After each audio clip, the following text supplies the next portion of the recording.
Hello and welcome to the Entertainment Biz Show presented by Vouch. I'm your host, Justin Jacobson. Just as a reminder, nothing here is intended as legal advice, as all the information is for educational purposes only. Special thanks to our sponsor, Vouch. Vouch is a digital gig marketplace where talent and businesses can find other pre-approved individuals to hire and to streamline their talent searches, where industry dot connectors earn commission from making talent referrals. Visit Vouch- to learn about the world's first social utility network where it truly pays to know people. Hashtag ad. This week's guest is George Garcia. George Garcia is a veteran music producer and DJ, a talent manager, and the founder of Lokura Records, an independent electronic pop and urban label based in the U.S. and Colombia. Thanks for joining us. Thanks for having me. So, to start, tell us about your work as a music producer and DJ. How did you get started, and who were some of your musical influences? Yeah, that's a long story, but we're gonna shorten it up. It all starts in the house at home with the family.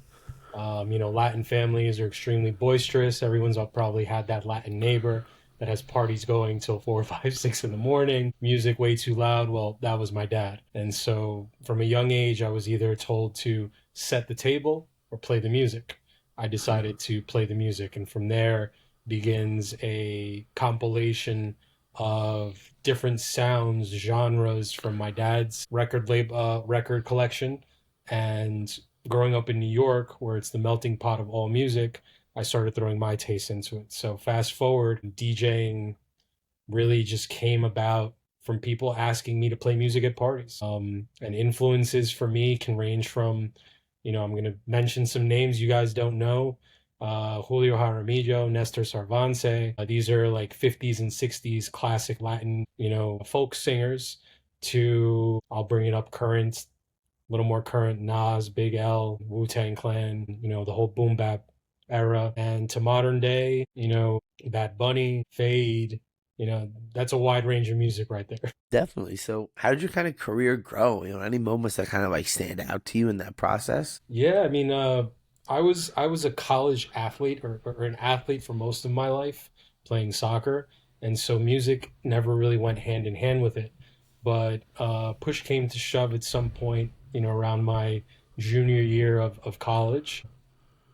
Yeah, I couldn't be at lifting at 7 in the morning when I was DJing till 4 in the morning the night before. And at that time, being a professional soccer player, I think, average salary was like 40 something thousand, and DJing was going to be generating a little more than that. So it was interesting to have a job during college where it started off in dorms, and then I don't know if you want to speak to that at some point, but my first gig, I mean, can I? Can I?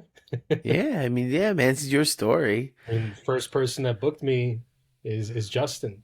So, that was a little nightclub called In the Blue at the time, in downtown DC.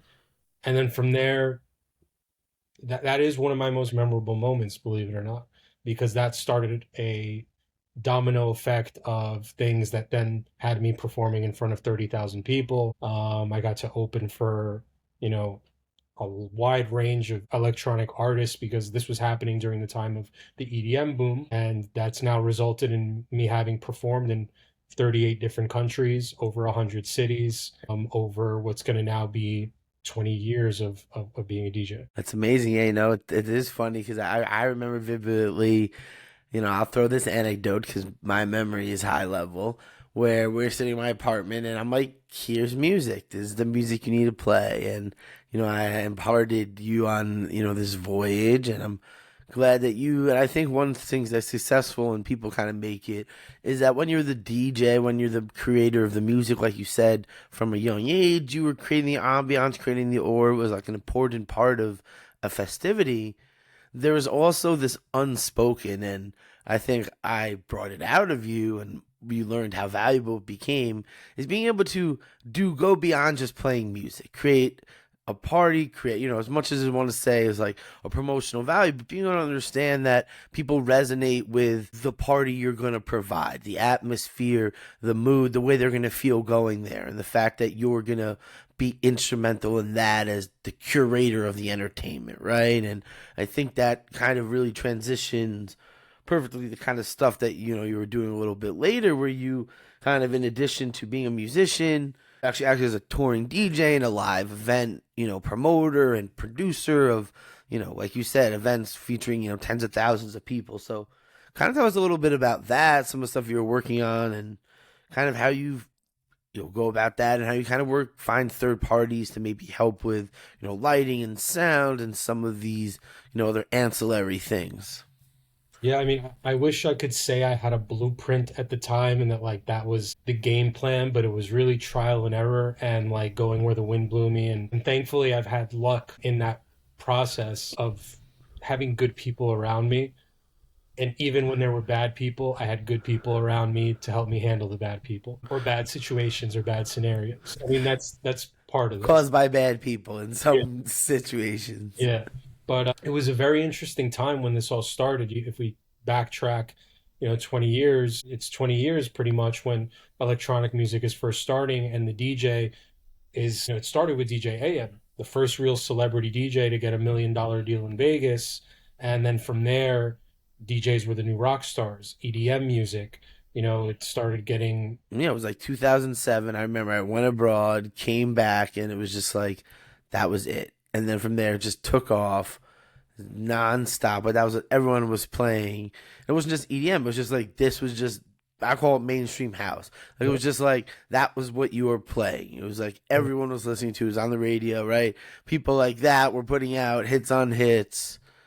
And that just was a different from what it was before, right? It was more that hip hop kind of, apple bottom girls kind of stuff. Yeah, yeah. And I think before I go into like what my path was, I think that time was extremely interesting also in the development of technology. Where before to really hear a DJ, what was it? You had to somehow get your hands on their mixtape.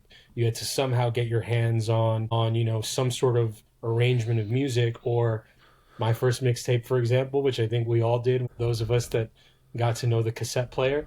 When the radio would play that song, you hit record. When the song ended, you stopped recording, and then you would have a cassette with like all your different songs. That's pretty much my first mixtape was on a cassette player. But technology, the evolution of SoundCloud, Mixcloud, all these different ways that MySpace even at one point you could upload, I think up to like 15 minutes. Oh, yeah. And that gave, I think, way to a lot of people to showcase their DJ talents. Electronic music was huge, but there were also acts like I just mentioned, DJ AM, who came to DC when we Girl Talk, these mashup DJs that were able to provide that different experience in the club. And so to kind of go into where I took those as inspirations, I really always tried to pay attention to what people wanted to hear and what that atmosphere needed to be where we were at. I think a DJ that only shows up to play for themselves is doing themselves a disservice. You got to play to the crowd. You got to read the crowd. And if something's not working, you got to have the ability to be able to switch that up. Nowadays, when you show up with a USB and 40 set tracks or 50 set tracks, people aren't feeling it. You're kind of, stuck in that lane without being able to switch it. But that's like, how it grew and how I was able to get involved in event planning and event production, promotion. It started off first by building my own brand. You did, get me my first booking, but then you graduated and we all kind of like went on with life. And there was a time where nobody wanted to book me. So I said, I'm going to start throwing my own parties. There was like the staple club in DC that everyone knows, when we were there during that time, it was called Josephine. And so Josephine was like the it party. And it's funny that we say it now because what does a 19, 20, 21-year-old know really about like the it party after we've lived and been in different scenarios? But that was it. And it was also the emergence of the bottle and model, that whole table service scenario. But that club wouldn't hire me. And so when I was DJing in dorms and pushing my mixtapes and showing up to other universities and playing tailgates, I started making a name for myself to the point where we started throwing a competing party on that Thursday night to compete with Josephine. 4 weeks later, we had taken almost 80% of their people, and the promoters were like, hey, so do you want that Thursday slot? Like, let's see how we can make this happen. And that started bookings going abroad. Now that I had this name, because in the college market, it was extremely interesting. That's something that I've also left out. I think the 21 and over is one scene, but there's also a scene for the 17 to 21. that underage crowd that wasn't really being serviced at the time. And people going abroad, you mentioned you went abroad and you had this whole experience. Now DJs from the States were being brought to Europe to be able to also cater to that American crowd because the DJs over there didn't understand our culture that well. And so, you know, it's good to travel and experience new things, but sometimes you want to hear, something like a DJ Berry or a DJ George Garcia or a DJ Chachi or a DJ Giacomino. Like all these names were like sub celebrities to the Tiestos, to everyone else, where that was a great moment in time. From there, just understood the power of brand recognition, and parties having their own brand were essentially like the first faceless influencers. And that prompted me touring different brands and different artists in the college space. I'm already touring in these places at tailgates, local bars, events, festivals that are popping up. It only made sense to bring in, established entities, and the emergence of social media. People with a following were able to sell tickets, two, three, four, five tickets to an event just because they said, we're here tonight. So that was I think, a good progression into building my brand, because as I was the producer, I was also performing at these events. And then to top it all off, spring break was huge for me because from the college parties and the abroad experiences, I was approached by Extreme Trips, where I spent 11 years pretty much, not just as resident DJ, but also as director of operations, putting together nightlife, working with different promoters, managers, artists, artist hospitality. And that was pretty much my school of hard knocks in terms of how to be able to monetize and find presence in this industry. Right, and I think that it's a real testament, and it kind of led to kind of where you are now with finding Lokura Records. So, kind of tell us about the label, why'd you create it, and what's kind of the initial vision? Lokura Records initially was actually going to be called Elsa Records, named after my dog. But Lokura developed in an interesting time. It was something I knew I wanted to do before I knew I wanted to do it. So during this phase I just mentioned of learning things and having a degree from a university in business administration, finance, and minoring in economics, but not ever applying it, I applied it to the music industry to really understand how the wheel works in this game and how can you get a bigger slice of the pie. Because everyone knows that the artist gets the smallest slice, for the most part in the conversation. Also some bad deals and bad experiences in my initial years as a producer and having DJ management. I said, well, I got to learn how to do this. And through the years and building connections, and finally what pushed me over the edge was the pandemic, where, everything was at a standstill. And there was a massive opportunity to finally create something different, the time as well to do it. And that brought me back to production. And that's where also my artist name is Anilo. That's born. And that's just, after everything I just mentioned, all of the DJs I mentioned in some way, shape, or form had their own label, right? There was an Axwell releasing on Axtone, Tiesto, Club Life, all these different Protocol, guys. Right? All these. Exactly. And so you start to, something I've always done in life is not just have people I look up to, but understand how they got to where they are. And, once you really peel the onion back, you start understanding the structure of this industry or any industry.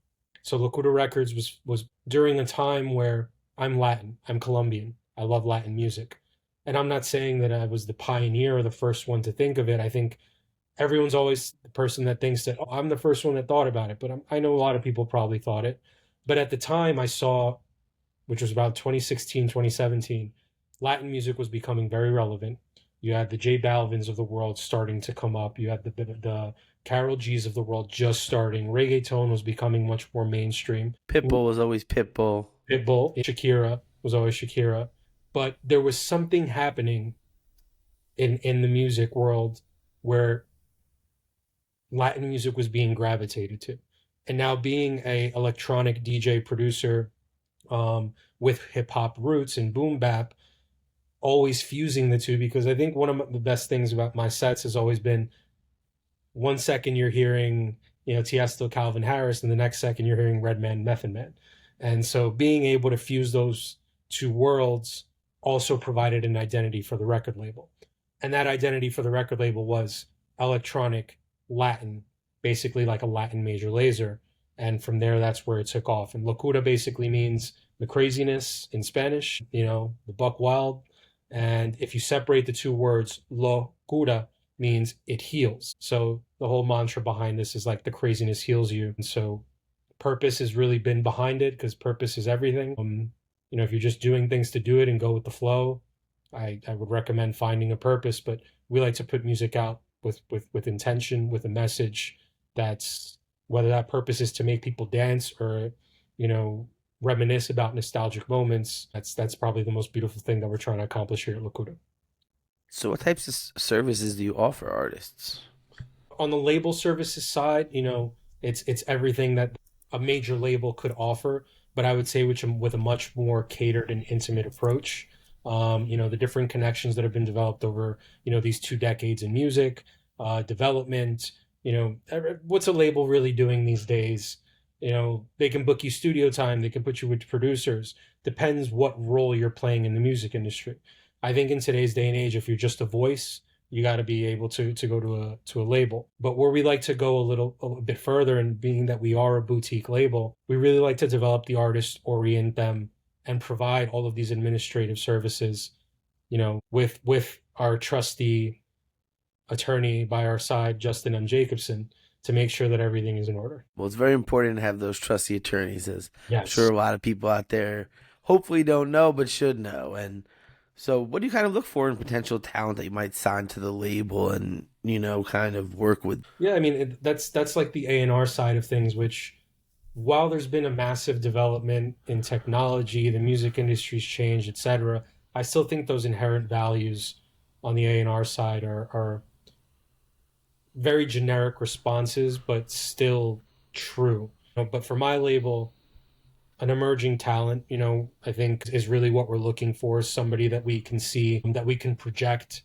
2 to 5 years, really taking over the genre that we're focused on. I think they need to have some sense of business acumen or understanding of this industry. If not, very willing to educate, but I think that opens up a whole separate conversation in terms of what can happen if an artist doesn't have Mm. that business understanding. And that's all part of the commitment and the work ethic, and I think patience. I can talk about talent, I can talk about the wow factor, I can talk about all these other things, but to really have a smooth working process and development side of it, you got to have those values and those elements that I just mentioned.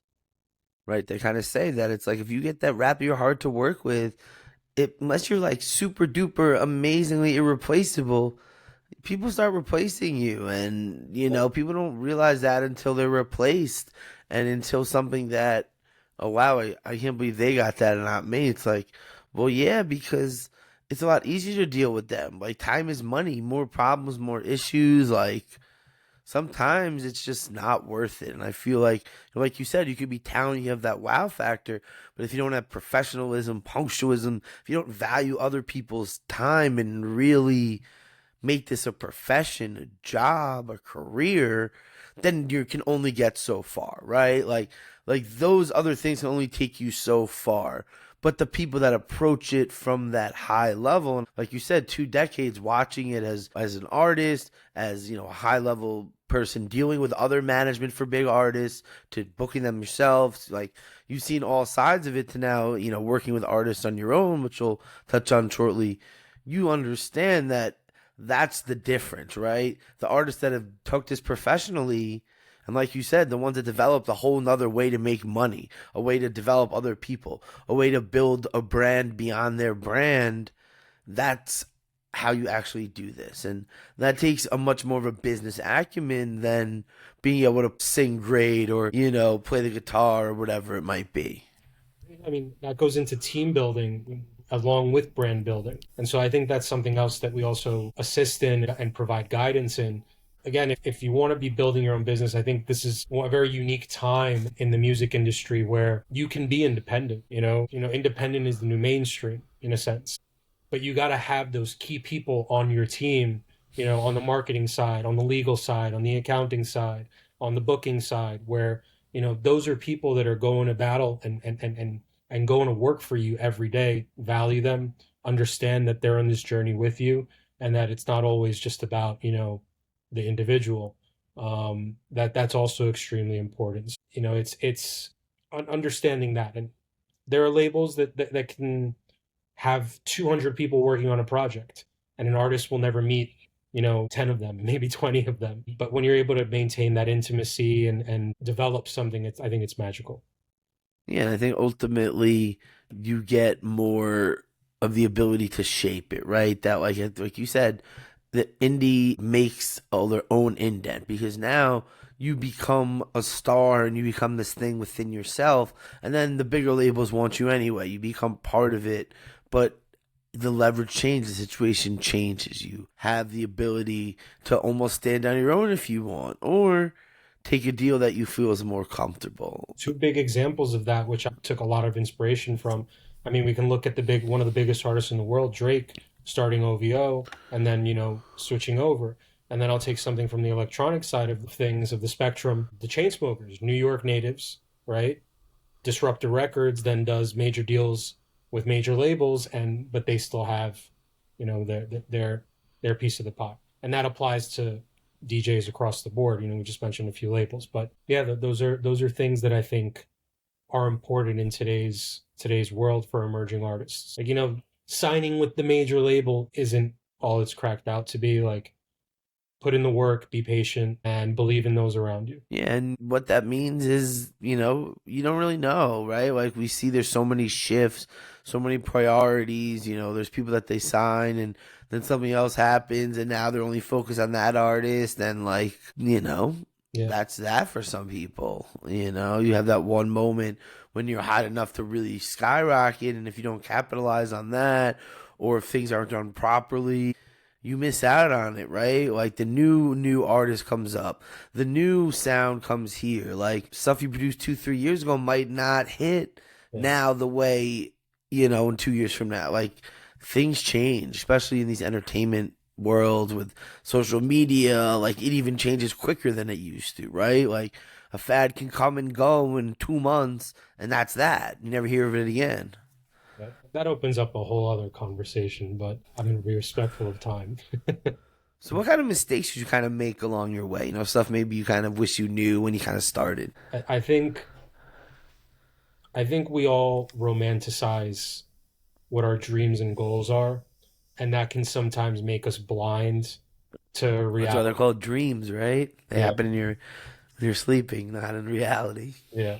But I think it's important to dream because I mean, life can be pretty mundane without it, and I think that's what music allows a lot of people to do. That maybe are stuck in something like a 9 to 5, like, and that's another. What I love about music or art in general, I think it's the purest expression of emotion, and how it can dictate how you feel. I mean, just before you were on this interview, you were getting pumped up, and that for me reminds me of like, pregame mixes that I made for soccer games or for football teams, or like when the basketball team at GW asked me to make their pregame mix because like they want to get pumped up. And I've also had people share me your heartbreak playlist, which I have on Spotify. So I think that's in terms of what I've learned. It's try not to be driven by emotion in this industry because that can end up biting you in the rear. Keep it And as that's hard. That's a hard thing to do. yeah, especially in an industry based on emotion. Um, And you know, fun and excitement, and that's all part of it, but it's a business too. Correct. And going all in on an artist or going all in on only one thing and not being able to diversify yourself, I think the smartest thing to do is, put your eggs in various baskets or different plants in your garden and water them evenly as you go along. There's going to be one that, is like the favorite child or something that you want to grow and develop, but be aware that it's reciprocal, that there's a common understanding, and that applies to brand partnerships, that applies to all types of relationships across the industry. And I think the other thing is patience. I think we live in a time where instant gratification is like a must. We need everything now, and that's all because of one of these things. But the development of an artist, like, you really need a year to a year and a half of data in terms of releases, in terms of understanding markets, in terms of understanding, where you can monetize. Like, streaming is not the only revenue stream, But to be able to create that brand and then also go to Adidas or go to a liquor brand or go here and go there and say, we've built this community, we've built this audience, we have our own channels in which we can promote your product. Doesn't matter what streams you have, you've built an audience, you've built a community, and that takes time. And so, like, I think patience is the other lesson that I've learned. That doesn't mean that you're complacent. It just means enjoy the process. Right, and I think that's the thing. Like you said, people are so used to instant grat, seeing overnight you go viral and you become a super duper star, and it's like, well, that's not really how it. That's a one in a million kind of situation, and even that really doesn't have much staying power in most cases. Like, it's hard to go from zero to hero and then say it's superhero. Like, it's just not usually sustainable, but like you said, this slower build, this real organic build has staying power and has a value, but it takes time. And if it was that easy and you could get it instantly, then it wouldn't be worth anything, right? Like, I think that's the thing.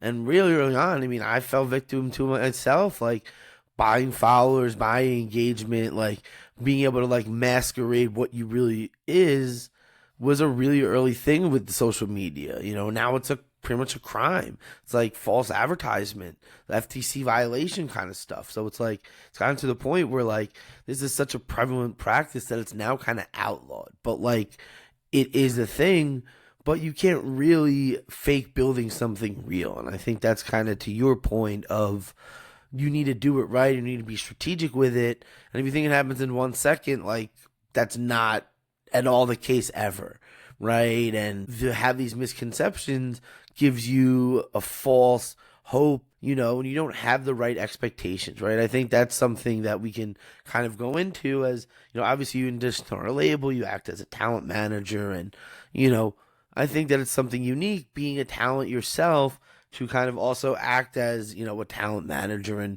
work with other artists and help them from this other side. So what kind of unique things do you see being an artist who also, essentially manages and develops other artists? Does it like put you in a unique position? Like, what are your thoughts? I think the best way I can, explain that is kind of like if anybody understands sports, right? It's the player that turns into a coach.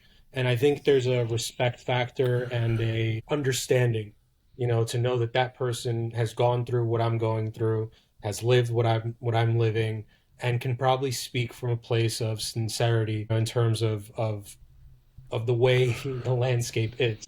My approach in that, I mean, I've taught people how to DJ, I've taught people how to produce, I've tried to build the team around me, having that sports mentality where maybe somebody didn't know everything or wasn't the best at their job, but I believed, we can grow them to, we can develop them to be. The best teams on paper, even in major sports, aren't exactly the champions every year, right? And so I think it speaks to, integrity and hard work and work ethic, which are important in that process. So our approach to artists is that same thing. Again, if the special sauce is there, it's how can we work together to serve that in the best possible way, where all the flavor, everything that you represent, that you stand for, your brand identity is all contained within what we're dishing out to people. And that goes everything from the sounds to the lyrics to the songwriting to the promotion strategy to the release to the music video to the wardrobe to the merch to the websites, just everything. You And to really the way you support the release, right? And how that whole run, like, it's not just putting a post, it's a whole stage, peer point. You're going to share this clip and this footage and this behind the scenes, this. And it's kind of like a journey that is complementary to it, right? The making of the album is released and coincide with the album, right? The behind the music is released. You're adding all of this added value. And I think that's where artists really sometimes miss the mark and don't realize that, yeah, you have music, but there's so much more you can do to support it and so many more ways that you can connect with your fans and make it more meaningful by showing how meaningful it is to them and you as the artist, that you're missing that if you don't get that, right? Like, you're not doing it justice. tons of case studies of, I mean, I could name a bunch of artists, and especially in the Latin industry, where There are songs that were put out 2 or 3 years ago that are just now going viral. And that's because they never gave up on it. That's because they kept promoting it. Whereas some of us in today, something like a DistroKid where you can upload a track and it's already across all the DSPs, then boom, I put it out, I posted something, let's see what happens. Once you get past that and you're working with a distributor or you're working with a label, you start understanding that there's lead up times, there's a lot more organization around this, and then there's post release marketing that really needs to be taken care of, especially now when you're talking budgets and people got to make their money back and then some, right? So you're no longer just like, well, I made that song in the studio, got it mixed and mastered within a week, let's put it up, made some album cover, now it's on IG, let it do. No, like there's a lot more that you can do. And again, like I said before, you should be focused on building an audience, not just putting out a song. 'Cause streaming is only one part of the platter. And again, back to And process. it's like the smallest part. Yeah. And you could take somebody, I mean, even some of the most major artists right now, they'll film their music video 6, 8 months before it comes out. Or they're not even filming a music video because they want to see how the audio does. And if the audio does well in 2, 3, 4 months of streaming, it's like, all right, now we can put the bag on the video because we know this thing is popping. Or, one of my favorite acts of all time, Daft Punk, take 4 years to develop their album and then finally put it out. So they really fine tune their craft as well. 4 years is a long time. I'm not telling anybody to do that, but that's a masterpiece of an album. If you ever want to hear it, Access Memories, Daft Punk, phenomenal. Pharrell's on it, Nile Rodgers. It's a masterpiece. But again, going back to that instant gratification and just thinking, oh, well, I dropped this onto the next. No, like water that, go back to that plant. It's going to be able to blossom if you continue, going at it. Right, and I think that that's important, as like you said, as someone who's also kind of been in that, where you've released music, you've promoted it, you've seen the successes of that, and you kind of speak to that experience, and you kind of speak the artist lingo a little bit. You never know who's going to hear it. Song under our label now that lands in front of Carol G 2 years after it's released, she posts it and gives that song life again. And in today's day and age, there's a lot of remixes going on, and we're recycling a lot of music. How much of these Oh TikTok, my God, every song is just like an old song done yeah, in EDM. yeah, or mashed up now, and it's a TikTok a video or an Instagram reel or whatever it is. And I had a really funny request, and I'm never gonna forget this. Somebody asked me, DJ requests is another conversation probably at some point, but somebody asked me at one of my last gigs, do you have the Harry Potter TikTok audio? And I was like, what? I'm a massive Harry Potter fan. But even something like that, you know, which Harry Potter came out how long ago, is now viral on TikTok because of like a 15, 20 second clip that was done. They put like a trap beat under it, and J.K. Rowling is rolling in royalties now. I think. I hope. Amazing. Well, I guess we'll have to go check that out and see that. I'm not familiar with that one. Oh yeah. So kind of, we'll kind of touch on it a little bit, but outside of social media and building community, what kind of technological innovations have you kind of used? And, is AI becoming something that, obviously a musician and, business owners, that's something you guys are looking at? On the creative side, like on the music production Or side, both, like, as you're operating, kind of working with artists to develop them, even in the creation process. yeah, yeah. In the creation process, speaking as a producer and DJ, like it's streamlined the creative process significantly to where now you can process vocals and not have to reach out to, maybe a vocal specialist or somebody who's mixing. I mean, still do that, but you're able to get a demo put together without having to shell out some money, let's say. If you're just, producing from the comfort of your garage or your bedroom. I think again, this is one of the most interesting times to be able to get your music career off the ground due to programs and advancements in technology like this. On the administrative side, I think it's streamlined project management, productivity, workflow, communication. I mean, you can really build these strategies that I'm talking about by just asking ChatGPT or any one of these platforms, like, build me a 3 month, Rocket ship. 6 weeks, marketing plan based off of these insights off of my social media to figure out what markets you should be actually spending your 10, 20, 30, $40 a post on. and so that you're going to be able to get the most return on that CPC, that cost per click. Sorry, market analysts, you guys are out of business. That's really, I think there was a movie like that where I forgot the name of the movie, but where essentially technology is able to predict the stock market, and at that point it's like Stockbrokers, goodbye. you crack the code. That's going to be interesting. You know, we can go into the finance sector another moment, but what would be interesting is if AI could tell us who's the next big artist. Maybe that's a technology that we need at Lokura Records. Right, is being able to scan all of the music that exists in the world and see what the most played music is and go from there. But Yeah. that's a whole nother day. So what kind of mistakes you see talent are making when they're maybe, selecting or working with, a manager? What are some things that, you would advise an artist to look for? So it's going to be, again, somewhat romantic in a sense, but it's got to be someone that you're not necessarily the best of friends with, but that you can realize that they're down for the cause. Like, they got to be able to believe in what you're doing, not just look at you as a product, and that's, in my opinion, where you get personal and you try not to get emotional as a manager or as an artist. But you need that in your corner. I think it's essential in a healthy development. Understand that also when it comes down to the business, there are terms for a reason. Whether you're working with that person for 3 years, 4 years, 5 years, or whether they're going to be your partner. I think that opens up a whole other conversation in terms of what I think, or what maybe is the healthiest business structure for artist and manager alike. You're both jumping into the ship that's being built together. You're both building the sails, and you're both developing that wind that's going to push the boat together. So that's where I say, like, what's the most long-term contract that a human being can probably face? It's 7 years. No, marriage. Oh. Well, legally, a personal service contract can only be up to 7 years. So that's the real answer. On the legal side, but I always say a partnership, It's death to you part. exactly.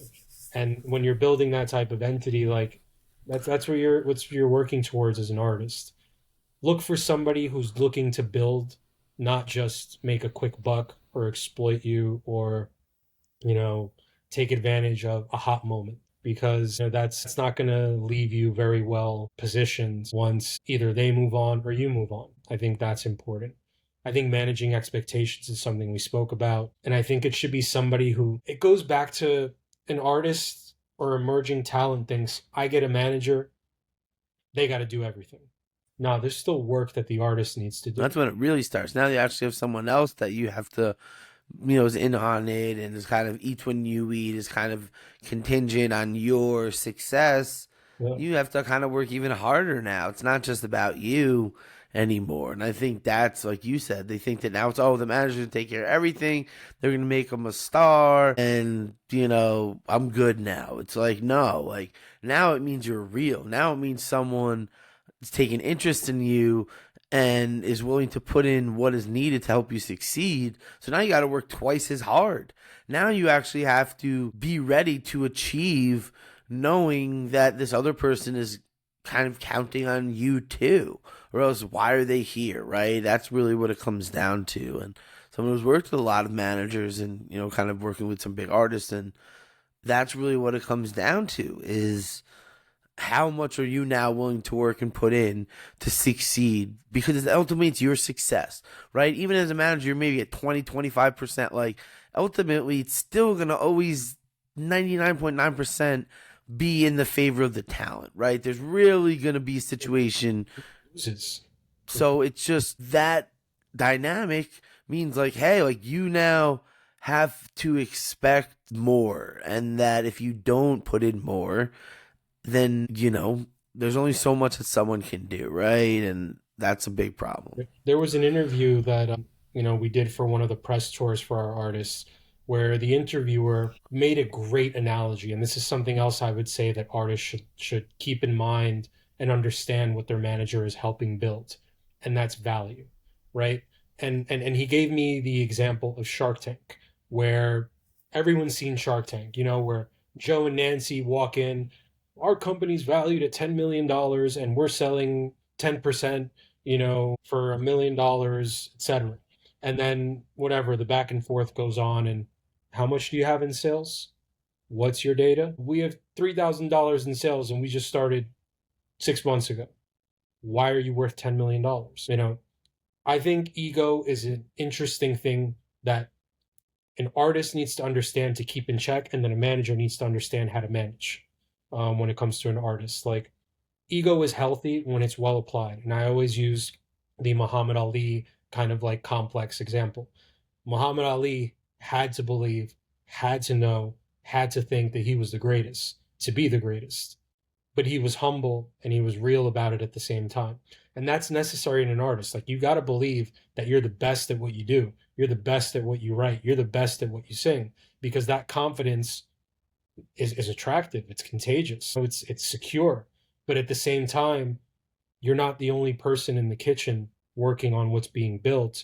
And if your numbers don't reflect what you're thinking you're being valued at as, go back and understand that there's a process that needs to be done. That manager is going to be going to bat for you, maybe promising you bookings here and deals there. You're going to be getting bookings, sure, but how many people are going to be in the room without you having built a proper audience? Right. How many times are you going to get rebooked there, right? Yeah. Right. You're going to get That's a the check thing. maybe from a distributor, and, here's 50K, but what you don't understand is that needs to be applied to marketing, that needs to be applied to And they operations. want that money back, right? It's not just free money. They expect to make money and then some. Yeah, that's a debt. So when that happens, the job is just beginning, and you want to know that the person that's in either the driver's seat of your project or in the passenger seat with you is somebody that you're down to work with, Mhm. not just making you promises. And it goes vice versa.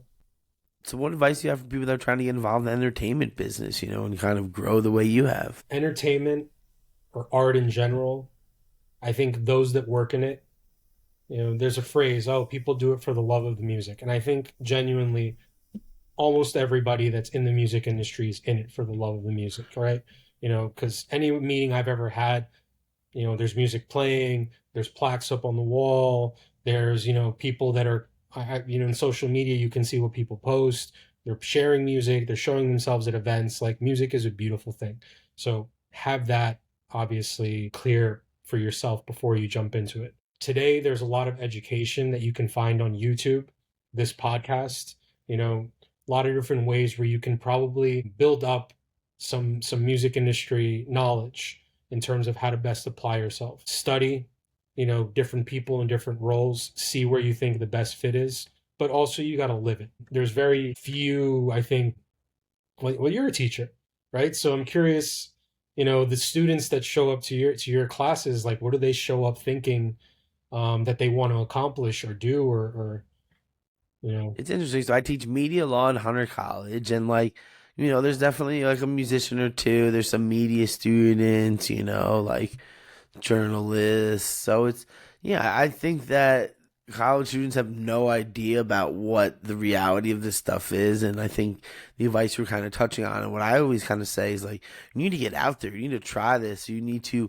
and I think you're the perfect example is like, you went from DJ to DJ promoter to event promoter to touring DJ to manager to artist to label owner. And it's just like, it was all from experiences and doing and being there and learning, and you kind of leveled up by continuing and doing and learning, right? It's kind of like this process where as you do more, you grow and you learn and you see what fits, and it can't come from the books, right? It's not going to be a YouTube, it's not going to be a podcast, but that will give you the idea of like, oh, well, this is cool, and this is what music publishing is, and this is how it makes people money, and this is why music publishing is so sought after, and why everyone talks sync placement, place. Like, what does that mean, and how do you get it, right? And what companies are responsible for it? And it's like, as you learn, you start learning the players, and you start, like you said, learning where you can fit in and where you like and what you enjoy. and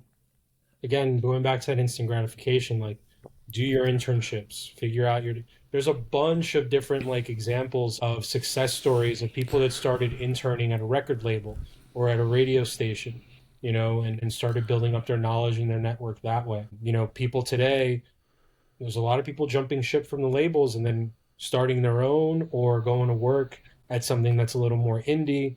You know, there's a wide range of ways that you can make your stamp on this industry. And I think, again, the message is if you're going to come into this, it's a process, it takes time. It is an industry that's very cutthroat.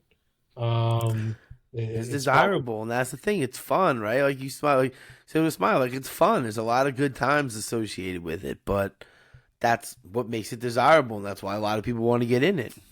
yeah, it's not all about the flashing lights. So one thing I've learned to respect to whatever event I go to, whatever festival, whatever album, and something I hope that people can at least say about me. You don't have to like my music, you don't have to like my event, you don't have to like the artist that came. But as long as you can respect that it was well produced, well made, well released, well executed, there's an art to that. And I think that's what anybody coming into this game should strive to. You're not going to please everybody. Not everybody's going to like your sound. Not everybody's going to like your event. But at least leave them saying that was well done. Right.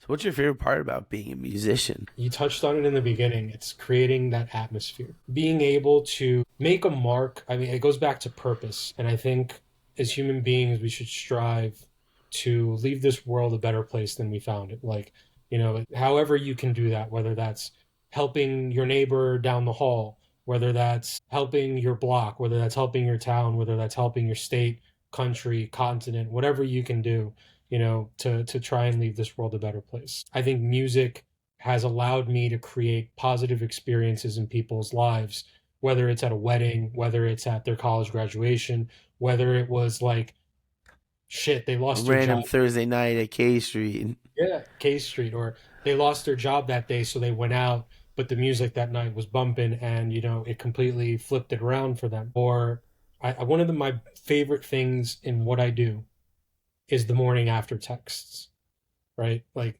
the morning after text, or someone messaging me like, "Hey, we were at this party last night. We had never heard you, but the night was unforgettable." Like, and there are parties that still I get messages about or inquiries about, like, "Hey, we heard you at this event. We'd like for you to be a part of our event," or, "Hey, did you record that set? Because we never want to forget that night." So there's no money in what I just mentioned. That's just pure emotion and somebody connecting with the experience that was created and what was being served. That's, again, whether I'm on the label side, putting out the music, whether it's on the artist side, making the music, it's creating that type of experience that at least people will remember.